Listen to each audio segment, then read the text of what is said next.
ሰለሞን እነዚህን ሁሉ ነገሮች ኤክስፒሪየንስ ሲያደርግ አንድ ጥያቄ ባይምሮ ወስዳል ምንድነው ሰውን የሚያረካው ሁሉንም ከመከረ በኋላ ሁሉ ከንቱ ነው አለ ልክ ሊሞት ሲል አንድ ነገር ገባው ይሄንን ነገር ብትሆኑት ከፀሐይ በታችም ያዋጣል ከፀሐይ በላይም ያዋጣል ምንድነው ሰለሞን ሲባል እግዚአብሔርን መፍራት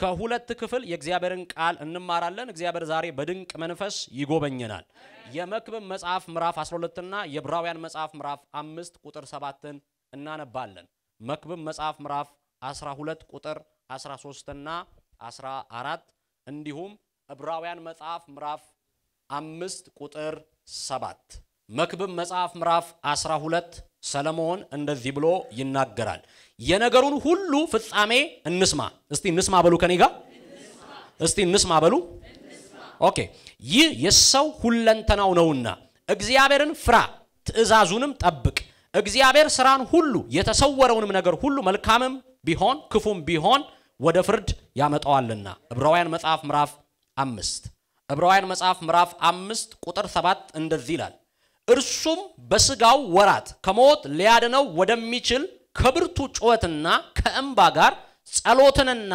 ምልጃን አቀረበ እግዚአብሔርንም ስለመፍራቱ ተሰማለት እስቲ ከኔ ጋር እንዲበሉ እግዚአብሔርንም ስለመፍራቱ ተሰማለት አሁን ያነበብኩላችሁ ሁለት ክፍል ነው የመክብብ መጽሐፍ በ12ኛው ምዕራፍ ላይ የነገርን ሁሉ ፍጻሜ ወይንም ደግሞ የሰውን ሁለንተና ምን እንደሆነ ነው የሚነግረን የመክብብ መጽሐፍ በሰለሞን እንደተጻፈ ሁላችንም እናስተውላለን ሰለሞን የተባለው በእስራኤል ላይ 40 ዓመት የነገሰው ንጉስ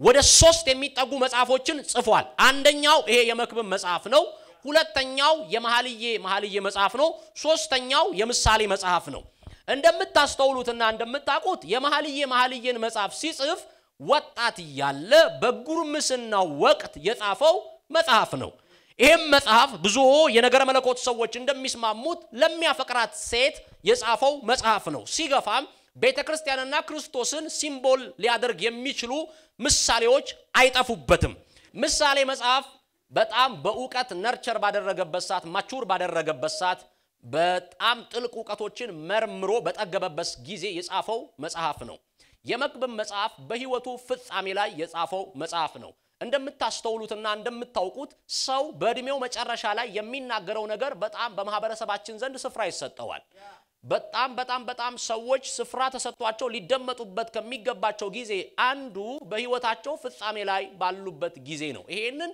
የዕብራውያኑ ጻፊ ስለ ኑዛዜ በሚናገርበት ክፍል ኑዛዜን ከሞት ጋር አያይዞ ይናገራል በየትኛውም ጊዜ ሰዎች በህይወታቸው ፍጻሜ የሚናገሩት ቃል ገዢ ቃልና የመደምደሚያ ቃል እንደሆነ ይታሰባል ለምሳሌ አንዲት እናት በመታርፍበት ጊዜ የምትናገረው የመጨረሻ ቃል ከሷ በኋላ ያሉትን ሰዎች ልጆቿን ትርፍ ዘመናቸውን የሚቃኝና የሚዳኝ ቃል እንደሆነ ይታሰባል ደግሞም ነው እና መክብብ በህይወቱ ፍጻሜ ከልጅነቱ ራሱን ካወቀበት ዘመን ጀምሮ የገባውን ህይወት ጠቅለል አድርጎ ሰብሰብ አድርጎ ጣል ነው የሚያደርግልን ስለዚህ ከባድ ቁም ነገር ነው የሚነግረን የመክብብ መጽሐፍ ጻፊ መጽሐፉን ሲጀምር የሚጀምረው እንደዚህ ብሎ ነው ሁሉ ይላል ምንድነው እስቲ ልቀቁና ተናገሩ ምንድነው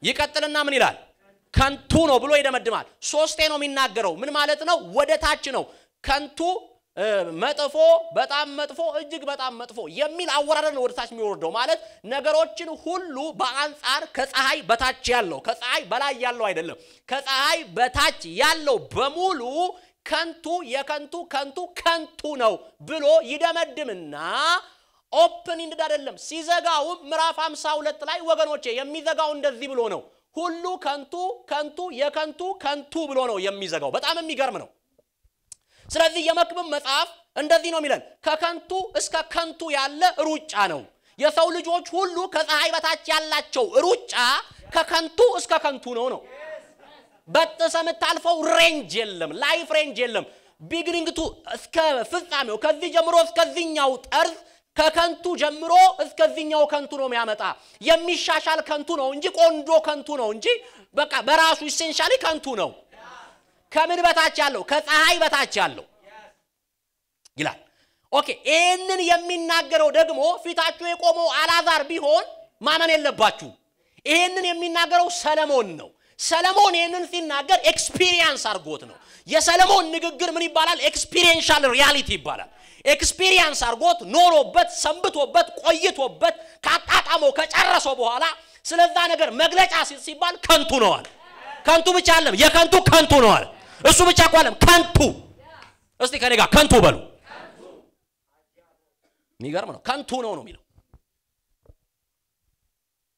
ሰለሞን በዘመኑ አትሊስት 3 ነገሮችን በዚህ ዘመን በየትኛውም የሰው ልጆች ታሪክ ውስጥ ያሉ ሰዎች የሚጓጉለትን ለመሆን የሚፈልጉትን የሚታትሩለትን ነገር ኤክስፒሪየንስ አድርጓል 3 ነገር ማንኛውም ከፀሐይ በታች ያለ ነገር በእነዚህ 3 ነገሮች ይጠቃለላል የመጀመሪያው ነገር ዕውቀት ነው ሰለሞን የምትማረው ዕውቀትን ለማግኘት ነው አይደል እንዴ ለዕውቀት ነው የምትማረው አወቀ የዕውቀትን ጫፍ ሰለሞን ተቆናጠጠ በጣም የዕውቀትን ከፍታ ያዘ በጣም አወቀ ነው ማለት በሰለሞን ዕውቀት ሰዎች ተደመው ተደንቀው ብዙ ሺህ ኪሎሜትሮችን አቋርጠው ጥበቡን ለመስማት ይመጣሉ ሰለሞንን አክሰስ ለማድረግ ኤክስፒሪየንስ ለማድረግ ካፉ የሚንጠባጠበውን የጥበብን ቃል ለመስማት ኢየሱስ ራሱ በመድር ምሳሌ ሲሰጥ ከጠቢቡ ሰለሞን የሚበልጥ በመካከላችሁ አለ ብሎ ኢየሱስ የጥበብ አምድ የሆነው ከሰለሞን ጋር የተነጻጸረው ሰማይ ወጣ ሰውየው በጥበቡ ምሳሌ መጽሐፍ የጥበብ መጽሐፍ ነች ስለ አንደበት ሲናገር የህይወት መውጫ ነች ይላል የሚያምን ሰው ቢጠቀምበት ይለመልማል የማያምን ሰው ቢጠቀምበት አንደበትን መጠበቅ ትክክል እንደሆነ ነው እየነገረ ያለው ሶሳይታል ዊዝደም ነው ኮንትሪቢዩት ያደርገው ማህበረሰባዊ ጥበብን ነው የሰጠው ከኪስ ያወጣ የምትጠቀመው ጥበብ ማለት ነው ያልተመዘገበ የዜና መጽሐፍ ጻፍ የሚነግረን 3000 ጥበብ አለው እስራኤል ሁሉ የምትጠቀምበት ጥበብ የቆጡን አውርድ በላይ በብቷጣለች ማለት ይባል የለ እንደዚህ እና ይጠቅም የለ እንዴ 10 ሁሉ ከምጽፍ በሱ እኮ አንድ ነገር ትገላለህ በቃ አንድ ነገር ትገላለህ አሁን እሱ አንተ ተናገርና አንድ ነገር በዚህ ማህበረሰብ ይግባባል ህብረተሰብ በዚህ ይተዋወቃል ይሄን ዊዝደም ኢንተርቴን ያደረገ ሪሌቫንት የሆነ ነገር ዲቨሎፕ ያደርጋል አየ እንዴት ማህበረሰቡን እንደቃኘው 3000 ምሳሌ እኮ መሰለ ነው ማለት እንዴ ትለኛለህ እንዴ 10 አመት ተመረኩ አንድ ምሳሌ አትመስልም 3000 ምሳሌዎችን አበረከተ እግዚአብሔር መጣና ምን ልስጣለው ጥበብ ስጠኝ አለው ጥበብ ሰጣለው ያልጠየከኝን ላም ሰጣለው አለው ጥበብ ሰጥቶታል በጣም በዊዝደም የሚገርም ሰው ነበር ንግስት አዜብ መጣች ኤክስፒሪየንስ አደረገችው በወቅቱ በቅርብ ምስራቅ አካባቢ ያሉ ሰዎች ከነገስታት አፍ የሚወጣውን ጥበብ የመስማት ልማድ ነበራቸው በዚህ የሚገረሙና ይደነቁ ነበር አሁን ላይ የለም በርግጥ ግን በዛ ዘመን የነገስታት አፍ ይወደድ ነበር የነገስታት አፍ ይከበር ነበር ከአፋቸው የሚጣፍጥ ቃል ሲወጣ ሰዎች እነሱን መስማት ኢንተርቴን ያደርጉ ነበር በግሪኮ ሮማን ፔሪድ እንደምታውቁት አሪዮስፋጎስ ነበር ፍልስፍናዊ የሆነ ቃል የሚደመጥበት ቦታ በነ ሰለሞን ዘመን ደግሞ የአንደበት ቃል የተዋጁ የተለወጡ የአንደበት ቃሎች ከሰው የጥበብ ቃሎች ሲወጡ ሰዎች ያደምጡ ነበር ንግስት አዜብ የሰለሞንን አፍ ለመስማት መጣች እና ኤክስፒሪየንስ አደረገችው ቆየች ከሱ ጋር ተገረመች ሁሉን ነገር አየችና እንደዚህ ያለችው የነገሩኝ ጥቂቱን ነው አለችው የሚገርም ሰው ነው ጥበብን ኤክስፒሪየንስ አደረገ የጥበብ ጫፍ ላይ ተቀመጠና ሲዘጋው ጥበብ አለ ይጠቅማል አለ ግን ፍጻሜ የለውም አለ ሞኝነት ነው አለ ከሞኝነት ጋር ያለ ትግል ነው አለ ይሄም ከንቱ ነው አለ ከፀሐይ በታች ያለው ጥበብን መረመረና አሁንም ሁሉ አሁን እዚህ ጋር አንድ ያልተመራውን 3 ያክፍል ያለ ሰው PhD እዚህ ጋር አስቀምጠ ምን ያደርጋል ዕውቀት ቢል ዝም ብሎ ተራግምት ነው ጫፍ ላይ ወጥቶ ነው የሚደመስሰው ጫፍ ላይ ይወጣና ይደመስሰዋል ምን ይለዋል ከንቱ ነው እስቲ ከኔ ጋር ከንቱ በሉ እስቲ ከኔ ጋር ከንቱ በሉ እንዴ ዛሬ ፓስተር እየምነካ ብዙ ነገር ልገረስስብን ነው ቆይ አቸኩሉ ኢየሱስ ጌታ ነው ከንቱ ነው ይላል ሌላው ሰው በጣም በዘመናት መካከል የሚፈልገውና መሆን ሊሆነው የሚገባው አንዱ ነገር ብልጥግናና ሀብት ነው ሰለሞን በለጠገ ሰለሞን በብልጥግና ከፍታ ላይ ተቀመጠ ሰለሞን ሀብታም አይደለም የሚባለው ባለጠጋ ነው የሚባለው የዘመኑን የከረንሲ ሲስተም ያናጋ ሰው በብልጥግና ከፍታ ላይ ተቀመጠ በማይቆጠር የበረከት ጫፍ ላይ ተቀመጠ እግዚአብሔር አምላክ በወርቅ በብር በነሐስ ባረከው። ሰለሞን ለሚስቱ የሰራው ቤት 13 ዓመት ነው የፈጀበት። የተጠረቡ በዘመኑ አሉ የሚባሉ ማቴሪያሎችን ከሩቅ አገር በመርከብ እያስመጣ የተመረጡ በወርቅ የተለበጡ ቤቶችን 13 ዓመት ፓላስ ሰርቶ አስገባት። ጌታ ይባርከው። 13 ዓመት እኮ ነው የፈጀበት የሚስቱን ቤት ሲሰራ። 13 ዓመት የራሱን ቤት ሰራ። 13 ዓመት የተመረጡ ድንጋዮችን አስቀምጡ። 13 ዓመት የምግብ አበላል ስርዓትን ድራይቭ አደረገ። ዝም ብለ እንደዚህ ያዝቅም ሰለሞን ፊት ስርዓት አለው።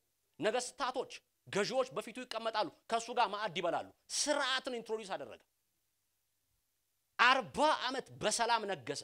በጥበቡ ዳዊት ራሱስ ዳዊት ነውጠኛ ሰው የሰልፍ ሰው ነው። ዳዊትን ሰለሞንን ጠራና ሶል አለው፣ ልጄ ሆይ አንተ ጥበበኛ ነህ አለው። አንድ ሰውዬ ዳዊት ሲሞት የሚቀጥል ሰው ነበር እና እሱን ሰውዬ አንተ በጥበብ እንደምትፈልገው አድርገዋል እና ታውቃላችሁ በጥበብን ያናገረው ከዚህ ከተማ አትውጣለውና ሲወጣ ምን ላድርግ እንግዲህ በአፍቃል ትያስ ብሎ ነው የከተተው። ምንም ግርግር የለም። በቃ በዝምታ ያጠፋል ሰለሞን። በቃ ዝም ብሎ እኮ ነው እና ዳዊት እንትና አለ ምናምን በላው ነው ዳዊት ሰለሞን ያለ ዛጋው ነገር ነው የሚያደርግ። በጣም የሚገርም ሰው ነው። የእግዚአብሔርን ቤት በ7 ዓመት ነው የጨረሰው። የሱ ቤት ራሱ ይበልጣል የወሰደው ጊዜ። የእግዚአብሔርን ቤት በ7 ዓመት ነው። የሚገርም መቅደስ የሰለሞን መቅደስ ተብሎ አዲስ ኪዳን ላይ ድረስ እስከሚመጣ ድረስ የተሰራ ባቢሎን መጥቶ እስከሚያፈርሰው ድረስ የነበረው የሰለሞን መቅደስ ነው። ለማንኛውም በለጠገ የሚገርም ሚሊተሪ ገነባ። በዘመኑ አለ የሚባል የሚቆጠር ሚሊተሪ ገነባና ጫፍ ላይ ተቀመጠ ሰለሞን። ስለዚህ ሰዎች ለዚህ ሰው ሱፐር ፓወር ስለነበረ በሰዓቱ ለዚህ ንጉስ እየመጡ ስጦታ ያበረክቱለታል። ስለዚህ አይቆጠርም። በቃ ዝቀ መውሰድ ነው እጄ የቻለውን ያክል በቃ እንትን ትላለ። አበለጠገው ጫፍ ላይ ያስቀመጠው እና ሰለሞን በመክብብ መጽሐፍ ላይ እስካለ ድረስ ትበላለህ አለ። እስካለ ድረስ ትበላና አንተ ስትሞት ሌላ ያልደከመበት መጥቶ ይበላዋል አለ። ይሄም ከንቱ ነው አለ። 10 ቤት ቢኖርና ማታ ስተኛ በዛች ሰዓት የምተኛው ያለህባት እዛች ስፔስ ላይ ነው። እዛች ስፔስ ላይ 10 ክፍል አለኝ ብለ 10 ክፍል በአቴ ታይም አተኛም። በአንድ ጊዜ በተመሳሳይ ሰዓት 10 ክፍል ውስጥ አተኛም። ለጌታ ክብር 9 ክፍሎች ባዶ ናቸው። በቃ አንተ ያለው አንዱ ክፍል ውስጥ ነው። ይሄም ከንቱ ነው አለ። ከመረና ሲደርስበት ሊሞት ነው ሌላ መጥቶ ይበለዋል። ተራ ሆነበት እጁ ላይ አልቬናስ። ዛሬ አንድ ተራ ማይሆን ነገር ያገኛችኋል። ምን ነው ለቃ አሜን በተን አንድ ተራ የማይሆን ነገር ያገኛችኋል። ኢየሱስ ያድናል።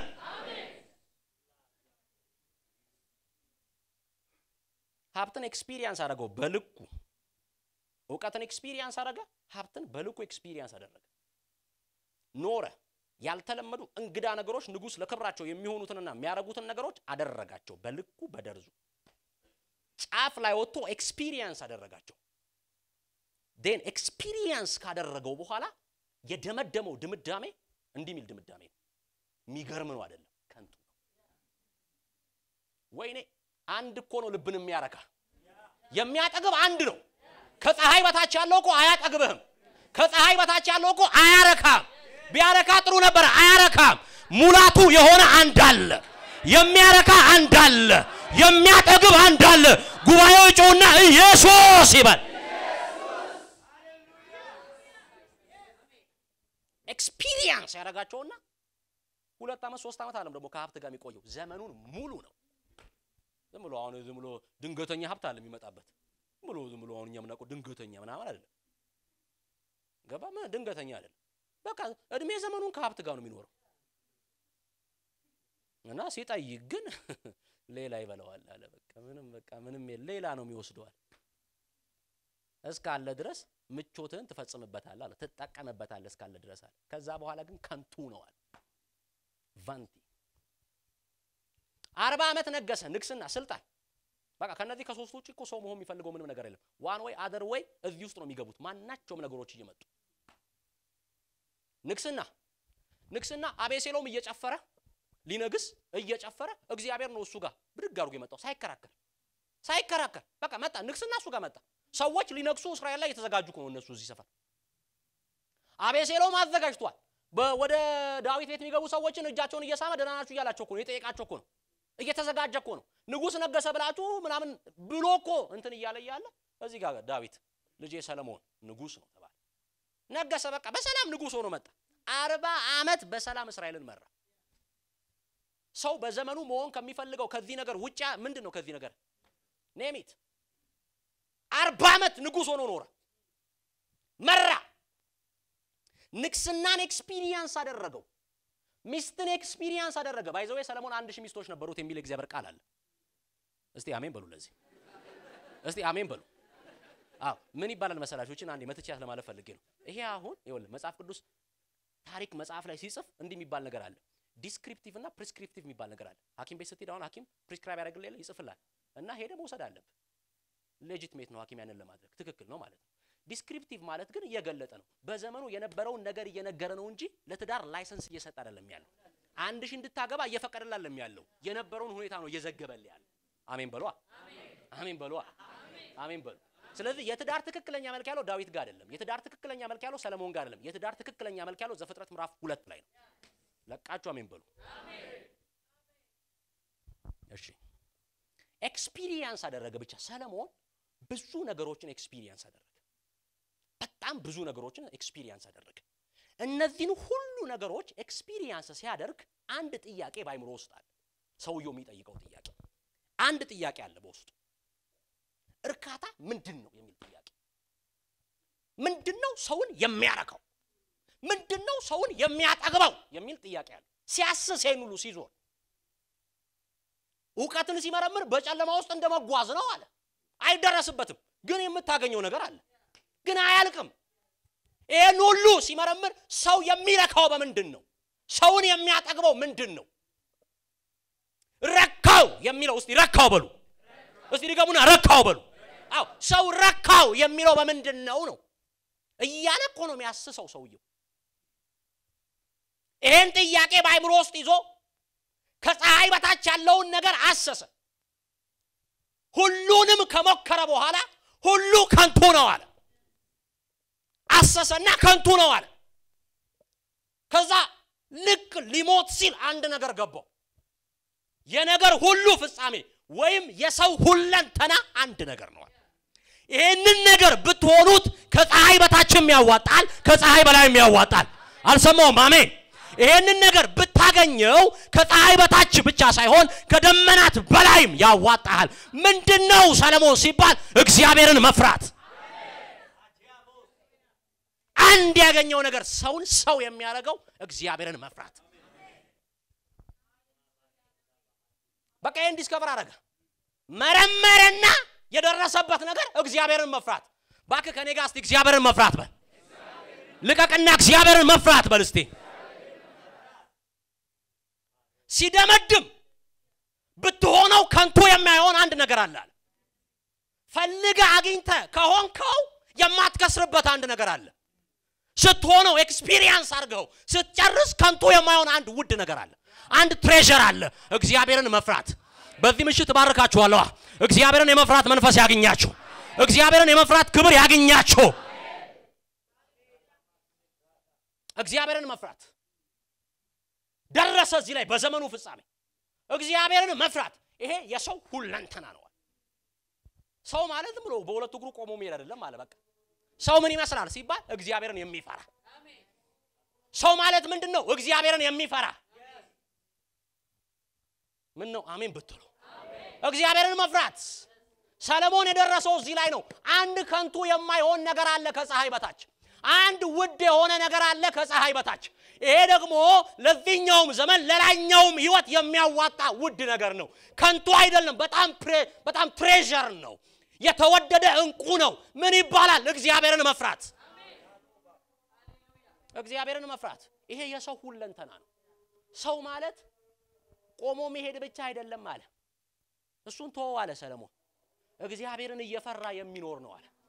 እና አባቱ ጠራውና ሰለሞን አለው ሊሞት ሲል ዳዊት ነግራችኋለሁ። ሰው ሊሞት ሲል የሚናገረው ቃል የከበረ ቃል። ሊሞት ሲል ና አለውና አቤት ብሎ ሰለሞን ሲመጣ ልጄ ሰለሞን ሆይ አለው። አቤት ሰው ሁን አለው። እና ይሄን ጥያቄ ሰው መሆን እያለ ተጠየቅ ነበር።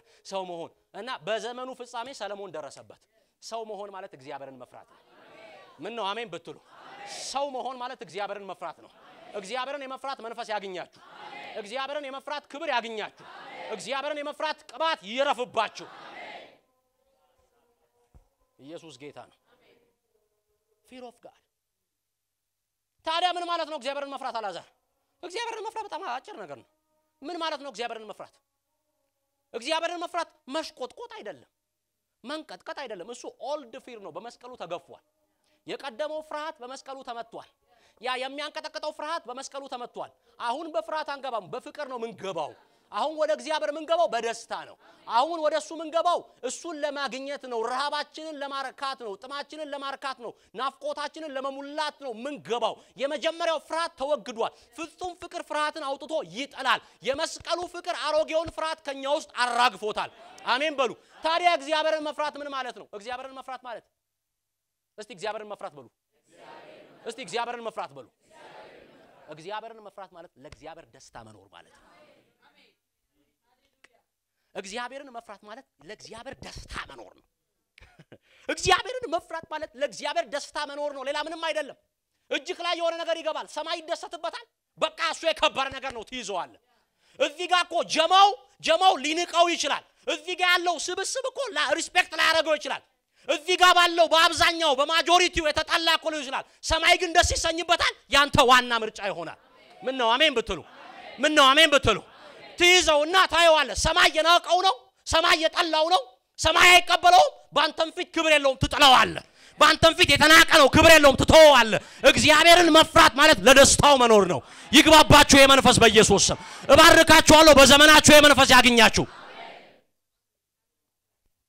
እግዚአብሔርን መፍራት ለደስታው መኖር ነው። ሌላ እኮ ምንም አይደለም፣ ለደስታው መኖር። እግዚአብሔርን ትፈራዋለህ፣ ደስታው ባንተ ቤት ይመጣል። መጽሐፍ ስለ ኢየሱስ ሲናገር የጥበብ መንፈስ የመገለጥ ያህል መንፈስ ያርፍበታል፣ መጨረሻ ላይ የሚያርፍበት እግዚአብሔርን የመፍራት መንፈስ ያርፍበታል የሚል ቃል አለ። ኢሳይያስ መጽሐፍ ምዕራፍ 11 እግዚአብሔርን የመፍራት መንፈስ ያርፍበታል። አቦ በኢየሱስ ስም ይረፍባችሁ። እግዚአብሔርን የመፍራት መንፈስ ያርፍበታል ይልና እግዚአብሔርን በመፍራት ደስታውን ያያል የሚል ቃል አለ። የመሲሁ ደስታ በእግዚአብሔር ደስታ ውስጥ የተሰወረ ነው። የመሲሁ እርካታ በእግዚአብሔር እርካታ ውስጥ የተወሰነ ነው። ኢየሱስ የሚረካው በእግዚአብሔር ደስታ ነው። ኢየሱስ የሚጠግበው በእግዚአብሔር የልብ እርካታ ነው። እግዚአብሔርን የሚፈራ የእግዚአብሔርን ሐሳብ ይፈጽማል። በቃ ይሄ እኮ ነው። እግዚአብሔርን ትፈራለህ፣ የእግዚአብሔር ወዳጅ ነህ። ሌላ እኮ ምንም ውስብስብ አይደለም። ደስ መንቀጥቀጥ ምናምን አለ። እሱ ሃይማኖት ነው። እሱ ሃይማኖት ነው እንጃለ እሱ ሃይማኖት ነው። እግዚአብሔርን መፍራት ማለት ለእግዚአብሔር ደስታ መኖር ነው። ለእግዚአብሔር ደስታ። እስቲ የእግዚአብሔር ደስታ በሉ። እስቲ የእግዚአብሔር ደስታ በሉ። እግዚአብሔርን የሚፈራ ለእግዚአብሔር ደስታ ነው የሚኖረው። አየ የሰማይ ደስታ የሱ ጥጋብ ነው። የሰማይ ደስታ የሱ እርካታ ነው። ምርጫው የሰማይ ደስታ ነው። ሰማይ ያከበረውን ይመርጠዋል። ሰማይ የናቀውን ይንቀዋል። ሰማይ አልፈልግም ያለውን አይፈልገውም። ሰማይ የወደደውን ይወደዋል። እግዚአብሔርን መፍራት ለደስታው መኖር ነው። እና በቃ እኮ ይሄድ እንዴ ታየዋለህ ማለት ነው። ስትወጣ እንዴ ታየውና እግዚአብሔር ደስታው አለበት ትይዘዋል። ክብር እዛ ውስጥ ነው ያለው። እግዚአብሔር ንቆታል፣ ንቀት አልፈዋል። እንዴ ታየውና ንቀት አልፈዋል። ለምን? እግዚአብሔርን መፍራት ለደስታው መኖር ነው። ካጠገብ ያለውን ሰው እግዚአብሔርን መፍራት ማለት በለው። ድገምና እግዚአብሔርን መፍራት ማለት በለው። ለእግዚአብሔር ደስታ መኖር ነው በለው። አዎ የእግዚአብሔር ደስታ የልብ ቀዳሚ ሐሳብ ሲሆን ነው። ምን ገባ ሰለሞን ሲባል አንድ ነገር ገባኝ። እግዚአብሔርን መፍራት አየ እግዚአብሔር በጣም ሲገባ በጣም በቃ ሐሳቡ ባንተ ዘንድ ቅርብ ይሆናል። በጣም ሲገባ እግዚአብሔር ማለት ነው። እግዚአብሔር በጣም ሲበራል አታብራራው። እግዚአብሔር በጣም ስትረዳው እንትን አታረጋውም። ይሄ አስተያየት እየሰጠ እንዲኮን ምናምን አትልም። የፍርሃት መንፈስ ያርፍብሃል። ቅዱስ ፍርሃት ማለት ነው። ደስ የሚል ፍርሃት ማለት ነው። እርካታ ያለበት ፍርሃት ማለት ነው። ነፃነት ያለበት ፍርሃት ማለት ነው። የተለየ ፍርሃት፣ የባርነት ፍርሃት አይደለም። የባርነት ፍርሃት አይደለም። ቅዱስ ፍርሃት ያርፍብሃል ስታውቀው። መጽሐፍ ስለ ኤሊ ልጆች ሲናገር የኤሊ ልጆች ይላል ምናምንቴዎች ነበሩ ይልና እግዚአብሔርን አያውቁም የሚል ቃል አለ። ምናምንቴ የምትሆነው ስትርቅ ነው ከእግዚአብሔር። ሳታውቀው ስትቀር ነው። ስታውቀው ትከብራለህ። ምን ነው አሜን ብትል? እግዚአብሔርን ስታውቀው ትከብራለህ፣ ቀና ትላለህ፣ ከፍ ትላለህ። እግዚአብሔርን መንፈስ ይስጣችሁ። ለማንኛውም ሰለሞን እዚህ ላይ ደረሰ አላለና መረመረና በዘመኔ አንድ ውድ ነገር አግኝቻለሁ። ይሄንን ነገር በሆነው ደመናትን ቀዶ ወደ ሰማይ ይገባል አለ። ከፀሐይ በታች ይሄ ነገር ቢሆን ከንቱ አይደለም አለ። የሰው ሁለንተና ይሄ ነው አለ። አየ አትከራከር። ሰው እንትን ነው ሰው ምንድነው ይያል። ሰው ማለት እግዚአብሔርን የሚፈራ ነው በቃ። እንደዚህ ያርጋገለውም እንዴ አንተ የሰው አይነት እንትን ይያልክ ትጫነቃለህ እንዴ? በቃ ሰው ማለት እግዚአብሔርን የሚፈራ ነው። ኢየሱስ ጌታ ነው። ልቀቅና አሜን በል።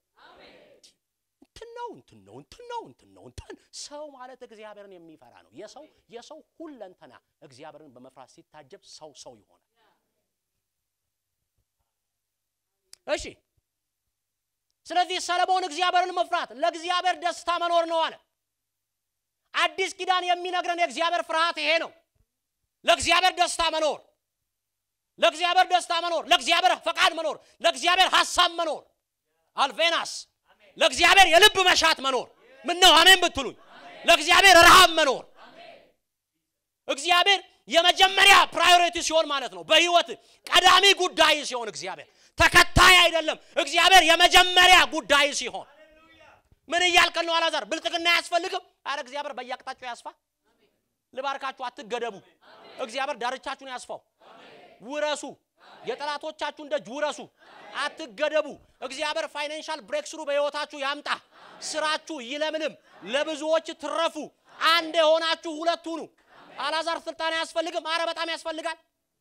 እንደ ስልጣን ላይ የሚቀመጡ ሰዎች ያስፈልጉናል። ያብዛልን እግዚአብሔር። ምን ነው አሜን ብትሉ? ለስልጣን ራይ ያላቸው ሰዎች ይነሱ። ምንም ችግር የለው። እንዴ አላዛር ዕውቀት ያስፈልግም? አረ በጣም ያስፈልጋል። ገብታ አንብብ በደንብ 8 ሰዓት 10 ሰዓት አንብብ፣ ተማር፣ ተመራመር። ታስፈልገዋለህ ለጌታ።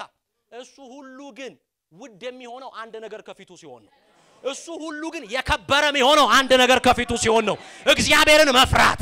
የህይወታችሁ ቀዳሚ ጉዳይ በረከታችሁ አይደለም። የህይወታችሁ ቀዳሚ ጉዳይ ትዳራችሁ አይደለም። የህይወታችሁ ቀዳሚ ነገር እግዚአብሔርን መፍራት። የህይወታችሁ የመጀመሪያ ጉዳይ እግዚአብሔር። የህይወታችሁ ቀዳሚ ጉዳይ ራሱ እግዚአብሔር። የህይወታችሁ የመጀመሪያ ነገር ራሱ እግዚአብሔር። ፕራዮሪቲ ውስጥ የማይቀመጥ እግዚአብሔር ሁሉንም ጠቅልሎ ይውጣቸዋል። አየ በእጅ ላይ ያሉትን ጉዳዮች በሙሉ እግዚአብሔር ከፈለጋቸው ይወስዳቸዋል። እግዚአብሔር እና አብርሃም ቤት ባለመብት ነው። በቃ ባለመብት ነው። እስከ 99 ዓመት ድረስ አብርሃምን ሲዘጋው መብቱ ነው እግዚአብሔር። ይስሐቅን ሲሰጠው መብቱ ነው እግዚአብሔር። መጥቶ ሲጠይቀው መብቱ ነው። ለምን? እግዚአብሔር ፕራዮሪቲው ነምበር 1 ነው። እግዚአብሔር ቀዳሚ ነው። ምን ነው አሜን ብትሉ? እግዚአብሔር በእና አብርሃም ቤት ቀዳሚ ነው። እባርካችኋለሁ። በዘመናችሁ እግዚአብሔር ቀዳሚ ይሁን። የመጀመሪያ ነው እግዚአብሔር። አስቀድም ይኸውልህ ክብር የሚገባውን ከፊት አድርግ። እግዚአብሔርን መፍራት በህይወት ከፊት የሚቀመጥ ነገር ነው። ከፊት ይቀመጣል። ለምን? የእግዚአብሔር ጥጋብ ያለው እዛ ውስጥ ነው። የእግዚአብሔር እርካታ ያለው እዛ ውስጥ ነው። አየ ጥጋቡ ያለው እዛ ውስጥ ነው። ሰማይ አንተን ያይና የእግዚአብሔር ፍርሃት አለ። ጥጋቡ እዛ ውስጥ ነው ያለው። እግዚአብሔርን መፍራት ዋጋ አለው ወዳጅ። እግዚአብሔርን መፍራት ዝም ብሎ የሞኞች ምናምን እንዳይመስል፣ ኤክስፓየር ያደረገ ሜሴጅ እንዳይመስል፣ እንዳትሳሳት። እግዚአብሔርን መፍራት ዋጋ አለው። እግዚአብሔርን መፍራት ብድራት አለው። እግዚአብሔርን የሚፈሩ ሰዎች እነግርሃለሁ በዘመናቸው ይለመልማሉ። አይደርቁም፣ ይለመልማሉ። የተቀደሙ ሊመስሉ ይችላሉ፣ የወደቁ ሊመስሉ ይችላሉ። ልትገምታቸው ትችላለህ። ሰማይ ለነሱ የነቃቀል ላይ ግን በስማመኔና ያርገኝ እግዚአብሔር እንደ ሮኬት ነው የሚለቃቸው። እግዚአብሔርን የሚፈሩ ሰዎች በሰማይ ብቻ አይደለም በዚህ ምድር እንደ ጸዳል ያበራሉ። እግዚአብሔርን የመፍራት ቅባት ያገኛችሁ። ነብዩ ኤልሳ አገልግሎት ጀመረ። በእጥፍ ቅባት አገልግሎት ጀመረና እያገለገለ እያለ ከኤልያስ ነው ቅባቱን የተቀበለው። እያገለገለ ታምር እየሰራ ምናምን እያለ ያው እጥፍ ቅባት ነው ያገኘው። ስለዚህ ኤልያስ የሰራውን በሙሉ እጥፍ ያደርጋል ኤልሳ። እና አንዲት ሴት መጣችና ጥያቄ ጠየቀችው። እቺ ሴት ባለዳ ልጆቿን ምን ሊያደርግ ነው? ሊወስድባት ነው። ለምን? ባሏ በዘመኑ በነበረበት ጊዜ ተበድሯል። እስቲ ተበድሯል በሉ። በነገራችሁ ላይ እግዚአብሔር ከብድር ያውጣችሁ።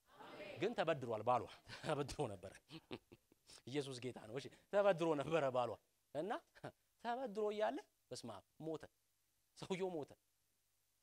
እስቲ ሞተ በሉ። እስቲ ድገሙና ሞተ በሉ። እሺ ሞተ ሰውየው። እና ሲሞት ባለዳ መጣና እዳሽን አምጪ አላት። አለበለዚያ ልጆችሽን ባሪያ አድርጌ ልወስድ ነው አለ። እና ሄዱ። ሴትዮዋ እየሮጠች ሄደች። ኤልሳ አለችው አቤት አለችው። ባሌ አለችው በዚህ ምድር ሲኖር አለችው። የባሏን ስም አልጠቀሰችም። አልቬናስ ባሏ ስም የለውም።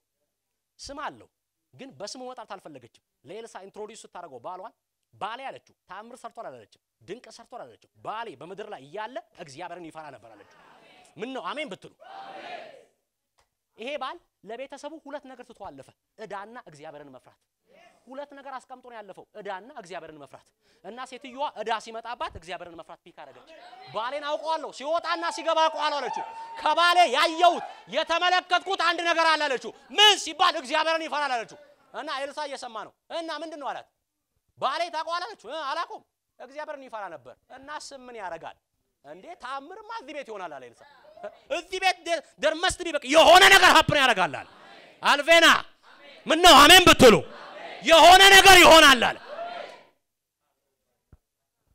ስሙን አናውቀውም ሰውየውን ስራውን ነው የምናውቀው በቃ መጣችና ሚስቱ ስትመሰክርለት አጠገቡ ኤክስፒሪየንስ ያደረገችው ኑሮውን መንገዱን ያየ ሴትዮ ስትመሰክርለት እግዚአብሔርን ይፈራል አቦ ይመስከርላችሁ እግዚአብሔር ደምሮ ሰብስቦ ይከፍላል አትቀደምም እኮ ነው ምልህ ወደ ኋላ አትልም እኮ ነው ምልህ አንተ አሁን በራስ መጨመር ፈልጋል አይደለ ከእግዚአብሔር ጋር እየተጓዝክ ብትቀንስም ቀንስ ችግር የለውም ከእግዚአብሔር ጋር እየተጓዙ መቀነስ በእግዚአብሔር ሂሳብ መጨመር ነው ከእግዚአብሔር ጋር እየተጓዙ መገደብ በሰማይ ሂሳብ መጨመር ነው መውጣት ነው እንደ ሰው ነው መገደብ እንደ ሰው ሂሳብ ነው መቆም በእግዚአብሔር ሂሳብ ግን እየሄድክ ነው በእግዚአብሔር ሂሳብ ግን ጥልቀት እየጨመረ ነው እግዚአብሔር መጥቶ የሆነ ቦታ ላይ ቁም ካለ ቁም በቃ ጥልቀት እየጨመረ ነው የማትነቀነቅ ሰው ያረገ ነው አይ አለት ውስጥ እየተከለ ነው እግዚአብሔር እያጠናክ ነው እግዚአብሔር ምን ነው አሜን ብትሉኝ አሜን እና እንደዚህ ያለችው ባሌ ያለችው ምን አይነት ሴት ነች በኢየሱስ እግዚአብሔርን ይፈራ ነበር አለችው ባሌ ሲመላለስ ሲኖር እግዚአብሔር ማቀው አንድ ነገር ነው እግዚአብሔርን ይፈራል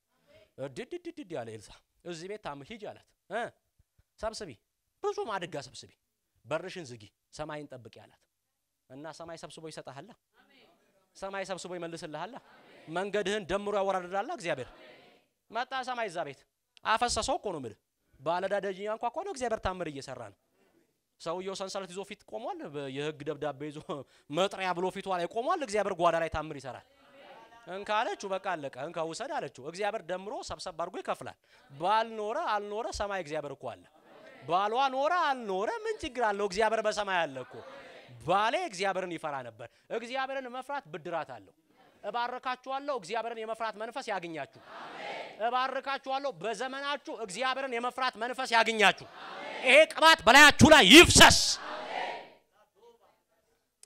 እግዚአብሔርን መፍራት እና ለእግዚአብሔር ደስታ መኖር ለእግዚአብሔር ደስታ እና ታያለ ህይወትን ታይና የእግዚአብሔር ደስታ ያለበት ቦታ ላይ የሙጥኝ ትላለ ተሰነብታለ ትቆያለ ማንንም የለም ብቻህና ችግር የለውም እዛ ቦታ ላይ የእግዚአብሔር ደስታ ይኑር እንጂ አረ ብቻዬን እኮ ነኝ ችግር የለውም እግዚአብሔር ይደሰታል እዛ ሰፈር ላይ ቆይ ሰንብት እዛ ሰፈር ላይ እግዚአብሔር በሌለበት ቦታ ከምትቆይ እግዚአብሔር ባለበት ቦታ ብቻህን ብሰነበት ይሻላል እግዚአብሔር አሌኮም ቦሮቫሲ ካምፓርዳኒያ እግዚአብሔር በሚገኝበት ቦታ መቆየት እዛኛው ሰፈር እኮ ያለው ጉዳይ ስለማያስቀና አይደለም አንጀትን ስለማይበላ እኮ አይደለም እንደ ሰው ስለማትፈልገው አይደለም የእግዚአብሔር ደስታ የለበትም የእግዚአብሔር እርካታ የለበትም የእግዚአብሔር ጥጋብ የለበትም እዚህ ጋር ማንንም አይፈልገውም ግን እግዚአብሔር እርካታው አለበት ግን የእግዚአብሔር ጥጋብ አለበት ምርጫችን ይሄ ነው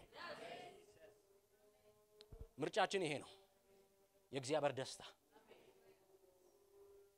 ኢየሱስ በመድር ላይ ሲመላለስ ለእግዚአብሔር ደስታ ነው የሚኖረው ለራሱ ደስታ የኖረበት መንገድና ዘመን አልነበረ በጣም ያማል ኢየሱስ የተጓዘበት ጉዞ ኢየሱስ ፈተና የተፈተነው እንደኛው ሰው ሆኖ ነው ለምሳሌ 40 ቀን በዲያብሎስ ተፈተነ የሚል ቃል አለ እግዚአብሔር ያሳያችሁ አንቺ አሁን እያለቀሽ ያለሽው በሰው ተፈተነሽ ነው መጽሐፍ ላይ ግን በዲያብሎስ ተፈተነ የሚል ቃል አለ ኢየሱስ ጌታ ነው የሰው ፈተና ቀላል ነው ያልኩ ሳይሆን የዲያብሎስ ፈተና ግን በጣም ከባድ ነው ለማለት ፈልጌ ነው በሰው ተፈተነሽ ንቀላት ሚል ሰው አለ አሁን ለምሳሌ በሰው ስትፈተኑ እግዚአብሔር ባህሪያችሁን ሊያጠራ ነው አልሰማው ይሄ አሁን ይሄ ሰበር መልእክት ነው በደንብ አድርጋችሁ አሁን በሰው ሲፈተን እግዚአብሔር ባንተ ውስጥ ያው ጨቅጣቃ ከሆንሽ ትግስት ሊፈጥር ነው ትቢተኛ ኮንክ ትህትና ላይ መጣብ ነው ማለት መውጊያክ ነው አሁን እግዚአብሔር በሰው ሲፈተን አፍ ንቀለው ብትል አይነቅለውም እግዚአብሔር እየሰራውበት ነው የሚለው አሁን ብዙ ሰው በዘመኑ የእግዚአብሔርን መሳሪያ ነው የሚቃወመው እግዚአብሔር የሚሰራው በዛ ነው አሁን ትግስት አሁን እግዚአብሔር ሆይ ቢሮ መቀመጥ አልቻልኩም ቸገረኝ ሰው ሲነካኝ ትጉላለሁ በቃ በጣም ስም በኔ ተሰደበ እባክህ ትግስት ስጠኝ ስትለው እግዚአብሔር 6 ባልዲ ትግስት ይዞ አይመጣም አንተ ተዘጋጅ አፈስብሃለሁ አይልም ልስጥ ይላል እግዚአብሔር እንደጠየቅ ይሰማሃል እግዚአብሔር 6 ሰው ያዘጋጅልሃል 6 ሰው ስድስት ሰው ያዘጋጅልና በስድስት አቅጣጫ ይወጉዋል። ኢየሱስ ጌታ ነው። ምን ነው አሜን በትሉ። በየአቅጣጫው ደና አርገው ይወጉዋል። ሲወጉ ያስተነፍሳል አንተ ጋር ያለውን አሮጌውን። ከዛ ይወል ስድስቱም ስራቸውን ሲጨርሱ መከራ ስራውን እስኪጨርስ ድረስ ተውት የሚል ቃል አለ። ስራቸውን ሲጨርሱ እግዚአብሔር በቃ ይላል። ከዛ ቢሮ ሄደ ሲነኩ አጨስም ትስቃለህ እንዴ ምን ነካው ምናምን አለ እና በለመዱት መሳሪያ ሲነኩ ምን አትልም ለውጦሃል እግዚአብሔር። ስለዚህ ይሄንኛውን መቼ ነው የምንገላገለው ነው የሚባለው። ይሄን ነው ጌታ ሆይ መቼ ነው የምትገላግለኝ ነው የሚባለው። ይሄንኛውን አንሳ ብትለው ስራ ላይ ነው የሚል እግዚአብሔር። በዲያብሎስ ስትፈተን ግን ንቀር ማለት ይችላል። ክብር ለኢየሱስ ይሁን። እሺ ክብር ለኢየሱስ ይሁን። እና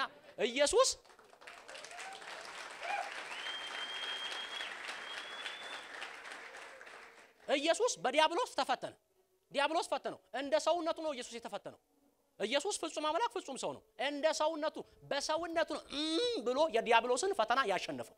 ከፊታችን አሸንፎ የእግዚአብሔርን ደስታ የፈጸመ ታላቅ መሲህ አለ። ኢየሱስ ጌታ ነው።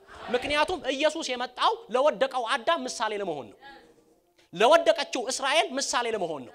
አዳም ለእግዚአብሔር አልታዘዘም፣ እስራኤል ለእግዚአብሔር አልታዘዘችም። ኢየሱስ እውነተኛ አዳም ነው። ኢየሱስ እውነተኛ እስራኤል ነው። በሰውነቱ ተፈተነ 40 ቀን ይፈትነዋል። አደገኛ ጥያቄ ይዞ መጥቶ አንተ አምላክ ከሆንክ ይለዋል። if you are god ይለዋል። ነው እኮ በሰውነቱ ማለት አምላካዊ አቅሙን ለስጋዊ ፍላጎቱ አልተጠቀመም ኢየሱስ። አምላካዊ ጉልበቱን የስጋዊ ፍላጎቱን ለማሟላት አልተጠቀመም ብሎ የእግዚአብሔርን ቃል እየተጠቀሰ ዲያብሎስን አሸነፈ። ለምን መሰለ? በኢየሱስ ዓለም ላይ አንድ የከበረ ፈቃድ አለ።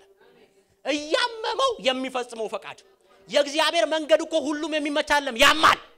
እግዚአብሔር ሲመራ እኮ ሁሌ እኮ እልል በሉ እኮ አይደለም። ድል በድል ጎዳና ክርስቲያን አሸነፈ እኮ አይደለም። እግዚአብሔር ሲመራ እኮ አንዳንዴ ያማል እኮ። አለፈበት ኢየሱስ 40 ቀን እያለ ተፈተነ። በዲያብሎስ አሸነፈ። ለምን መሰለ? በኢየሱስ ዓለም ላይ የእግዚአብሔር ፈቃድ ውድ ነው። የእግዚአብሔር ሐሳብ የከበረ ነው። በጌታ ሰማን ኢየሱስ ተፈተነ። በጌታ ሰማይ ደግሞ በዲያብሎስ ዓለም የተፈተነው በራሱ በእግዚአብሔር ፈቃድ ተፈተነ። አቃተው ኢየሱስ። ሊሆን ያለውን ነገር ኢየሱስ በመንፈሱ ይረዳል። የዓለምን ኃጢአት ሊሸከም ነው። ከበደው ኢየሱስ ቅዱሱና ጻድቁ አምላክ የዓለምን ኃጢአት በመስቀል ላይ መሸከሙ አቃተው። መደብደቡና መወገሩ ብቻ ለምሱ አካላዊ ድካም ነው። ኃጢአት ግን በቅዱሱ ላይ ሊቀመጥ ነው። ኃጢአት በኢየሱስ ላይ ሊቀጣ ነው። አቃተው ኢየሱስ። ወደ አባቱ መጣና ሶስት አባቱን ለመነው። አባቴ ሆይ አቤት እባክህ ብትወድ እቺ ጽዋ ከኔ ትለፍ፣ አታልፍም። ያንተ ፈቃድ ይሁን እንጂ የኔ ፈቃድ አይሁን ይለዋል። ይመጣና አባት ሆይ አለ። ነፍሴ እስከሞት ድረስ ተጨነቀች እና ብትወድ እቺ ጽዋ ከኔ ትለፍ ይለዋል። እዚህ ጋር ደቀ መዛሙርቱ ታምር ድንቅ ሰምናም ሲያደርግ የነበሩ አጃቢዎቹ እኮ ለጥ ብለዋል፣ እያንኮራፉ ነው። ኢየሱስ እዛ በመከራ ውስጥ እያለፈ ነው። የደም ላብ ከግንባሩ እየፈሰሰ ነው። ተጨነቀ ኢየሱስ። በመስቀል ላይ የዓለምን ኃጢአት ሊሸከም ባለበት ተጨነቀ። ታወከች ነፍሱ። መጣና አባት ሆይ አለው። አቤት አለ። ብትወድ እቺ ጽዋ ከኔ ትለፋል፣ ግን ያንተ ፈቃድ ይሁን የኔ ፈቃድ አይሁን አለ። አቤት አቤት! በኢየሱስ ዓለም ላይ እግዚአብሔር የከበረ ነው። ኢየሱስ በምድር ሲንቀሳቀስ እንደ ሰው ሲንቀሳቀስ ምሳሌ ሆነን በህይወቱ የእግዚአብሔር ሐሳብ የከበረ ነው ያሰዳል። በህይወቱ ቀዳሚው ነገር የእግዚአብሔር አጀንዳ፣ የሱ ፈቃድ አይደለም፣ የእግዚአብሔር አጀንዳ። መጨረሻ ላይ መጣና አምላኬ ሆይ አለው። አቤት ብትወድ እቺ ጽዋ ከኔ ትለፍ ሲለው አባቱ ጨከነበት። አይሆንም አለው። መጽሐፍ ቅዱስ ሲናገር እርሱ በስጋው ወራት ዕብራውያን መጽሐፍ ምዕራፍ 5 ከሞት ሊያድነው ወደሚችል አምላክ ልመናን ከእንባ ጋር አቀረበ ይልና እግዚአብሔርን ስለመፍራቱ ተሰማለት። which means እግዚአብሔርን በመፍራት እየተመላለሰ ጠየቀው። በመሞቴ ውስጥ ያንተ ደስታ አለ? እሞታለሁ። በመከራ ውስጥ ያንተ ደስታ አለ? ችግር የለውም፣ እቀበለዋለሁ። አቤት ኢየሱስ ፈጸመው። ለምን? የሱን መንገድ እንድንከተል፣ ፈለጉን እንድንከተል፣ ፍለጋውን እንድንከተል፣ የረገጠውን እየረገጠን እንድንሄድ። መሲሁ የተንቀሳቀሰው እግዚአብሔርን እየፈራ ነው። which means የእግዚአብሔርን ጉዳይ ቀዳሚ ያደረገ ነው። የእግዚአብሔርን ጉዳይ ዋና ነገሩ ያደረገ ነው እና አሸነፈ ኢየሱስ። እግዚአብሔርን በመፍራት ኖረ። የእግዚአብሔር ፍርሃት የህይወቱ ደስታና ጥጋብ እርካታ ነበር። እግዚአብሔርን በመፍራት የእግዚአብሔርን ተልእኮ ፈጸመ። እግዚአብሔርን መፍራት ለእግዚአብሔር ደስታ መኖር ነው። በዚህ ምሽት የሆነ ነገር ከላያችሁ ላይ ይራገፋል። አሜን በሉ። ይራገፋል እና የሆነ ነገር ደግሞ በእናንተ ላይ ይጨመራል። በኢየሱስ ስም ይጨመራል። እግዚአብሔርን የመፍራት መንፈስ እግዚአብሔርን የመፍራት መንፈስ እግዚአብሔርን የመፍራት መንፈስ እግዚአብሔርን የመፍራት መንፈስ ከኔ ጋር እስቲ እግዚአብሔርን የመፍራት መንፈስ በሉ አዶሎ ቮዶኮቦስ ኤሌቫንቶሮስ እግዚአብሔርን የመፍራት መንፈስ ዳዊት እንደዚህ ብሎ ይጠይቃል እግዚአብሔርን የሚፈራ ማን ነው ብሎ ይጠይቃል እግዚአብሔርን የሚፈራ ማን ነው ብሎ ይጠይቅና በሚመርጠው መንገድ ያስተምረዋል የሚል ቃል አለ ሰውየው በመረጠው አይደለም እግዚአብሔር በመረጠው መንገድ ያስተምረዋል እየተንከባከበ እግዚአብሔር ያስተምረዋል እና ነብሱ በመልካም ታድራለች የሚል ቃል አለ ክፉ ነገር አታገኘውም ዘሩ ይለመልማል የሚል ቃል አለ አየ እግዚአብሔርን መፍራት ድንበር ተሻጋሪ ነው ዘርህን አቆራርጦ ይወጣል ዘርን አንዳንድ ሰዎች እንዲሁ ብለስድ ናቸው ታቀለ ብለስድ ናቸው እንዲሁ በቃ እንዲሁ ሲደክም አታየው አንተ ከመርካቶ ጫፍ እስከ ቦሌ ጫፍ በቀን 6 ትመላለሳል ቁጭ ብሎ ፍሎሪስ ያረክታይዋል ይሄንን ሰው ወደ ውስጥ ገብተ ተመልከተው ዘሩ ውስጥ እግዚአብሔርን የመፍራት ክብር አለ በዚህ ሰው ዘሩ ውስጥ አትጠራጠር አየ እግዚአብሔር ነብሱ በመልካም ታድርና የዛ ሰው የዛ ቤተሰብ እግዚአብሔር ዘሩን አቆራርጦ ይባርካል እያቆራረጠ ብለስ ያረጋል አሎኮቫናሞስ እያቆራረጠ እግዚአብሔር ይባርካል ክብር ለኢየሱስ ይሁን አየ እግዚአብሔርን የሚፈራ እግዚአብሔርን መፍራት በረከት ነው እግዚአብሔርን መፍራት ማትረፊያ ነው እግዚአብሔርን መፍራት ክብር ነው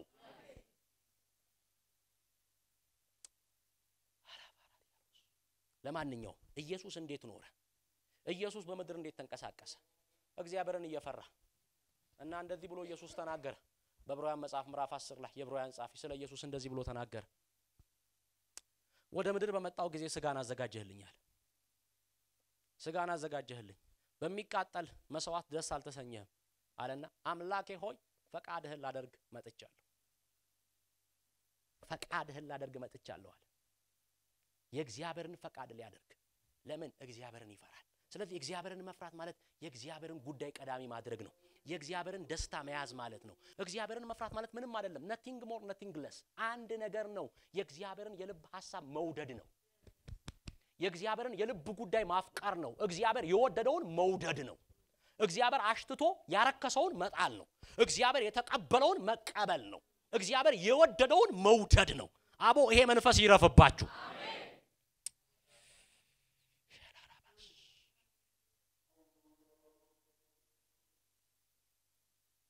እግዚአብሔርን የመፍራት መንፈስ በዘመናችሁ ይቀመጥ እባርካችኋለሁ በኑሮአችሁ ይቀመጥ እባርካችኋለሁ በዘመናችሁ ይቀመጥ የእግዚአብሔር እርካታ ጥጋባችሁ ይሆን ሰዎችን የሚያጠግብ ነገር አይደለም ሰማይን ያጠገበ ነገር ጥጋባችሁ ይሆን እግዚአብሔር የረካበት ጉዳይ የናንተ እርካታ ይሆን እግዚአብሔር ደስ የሚሰኝበት ነገር የናንተ ደስታ ይሆን እንደዚህ ብዬ ባርካችኋለሁ ደስታችሁን ከሌላ ጉዳይ ላይ አነሳለሁ እርካታችሁን ከሌላ ጉዳይ ላይ አነሳለሁ እግዚአብሔር በሚረካበት ነገር መርካት ይሆነላችሁ እግዚአብሔር በጠገበበት ነገር ላይ መጠገብ ይሆነላችሁ አዴቫሎስ አሎስ ታካቫኒያስ ኢየሱስ እንደኖረው ኢየሱስ የረገጠውን እየረገጥን እንሄዳለን ኢየሱስ የእግዚአብሔርን ደስታ መረጠ በኔ መሞት በመስቀል ላይ በመከፍለው ዋጋ ሰማይ ይደሰታል እግዚአብሔር ይረካል ይኸዋል አቤት እግዚአብሔር አልተውም አከበረው የሞትን ጣር አጥፍቶ አነሳ ያከብራችኋል እግዚአብሔር ያከብራችኋል አንዳንድ መንገዳችሁ ላይ ጨክኑበት እግዚአብሔር በክብር ይገለጣል ይኸውላችሁ በአንዳንድ መንገዳችሁ ላይ ስጨክኑበት እግዚአብሔር ሩቅ ሆኖ እንደዚህ አቤት ጨከነችልኝ ይያለ ፕሪንሲፕል መስመር እየሰጣ ይከታተለም እንደ ሩቅ እንደ ጨዋ አባት እግዚአብሔር ይመጣል ወደ አንተ ጉዳይ የልጄን ጉዳይ አያለው ብሎ እግዚአብሔር ይመጣል እንዴት ነች ብሎ እግዚአብሔር ሰማይን ዝቅ አርጎ ወደ አንተ ይመጣል እግዚአብሔር ጉዳይን ሊዳኝ እግዚአብሔር ይመጣል ሰማይን ዝቅ አርጎ እግዚአብሔር ወደ አንተ ይመጣል በመንገድ ሊፈርድ እግዚአብሔር ይመጣል ስለዚህ እግዚአብሔር እንደዚህ ያለ መልካምም ቢሆን ክፉም ቢሆን እግዚአብሔር ወደ ፍርድ ያወጣችኋል አንድ ነገር ውድ ነው አንድ ነገር የከበረ ነው እግዚአብሔርን መፍራት